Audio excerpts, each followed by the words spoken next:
এমন কথা যেন আমাদেরকে না শুনতে হয় যে বিএনপি খারাপ কাজ করছে। তাহলে যে সম্ভাবনা সৃষ্টি হয়েছে সেই সম্ভাবনা কিন্তু বিনষ্ট হয়ে যাবে। এখানে ঢাকার নেতারা আছেন, ঢাকার বিভিন্ন দেশের নেতারা আছেন, আপনারা আপনাদের নেতৃবৃন্দকে সবাইকে নিয়ে এই বিষয়গুলো আপনারা সব সময় খেয়াল করবেন।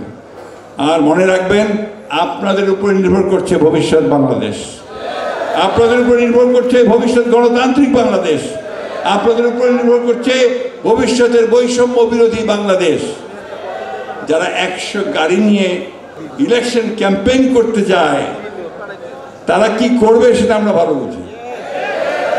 বিএনপি জনগণের সঙ্গে আছে, অতীতে ছিল, থাকবে, এবং বিএনপি অবশ্যই তারা জয়যুক্ত হবে ইনশাআল্লাহ।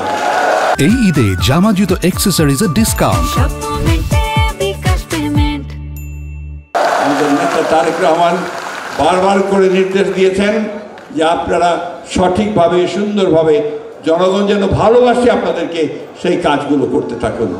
আজকে রোজার মাস, এই রোজার মাসে আসুন আমরা সবাই আল্লাহ তাআলার কাছে এই প্রতিজ্ঞা করি যে আমরা এখন এমন কাজ করব যে কাজগুলোতে জনগণ যেন বিএনপিকে সবসময় ভালো বলে, জনগণ বিএনপির কাছে আসতে চায়, সেই হিসেবে যেন আমরা কাজ করি।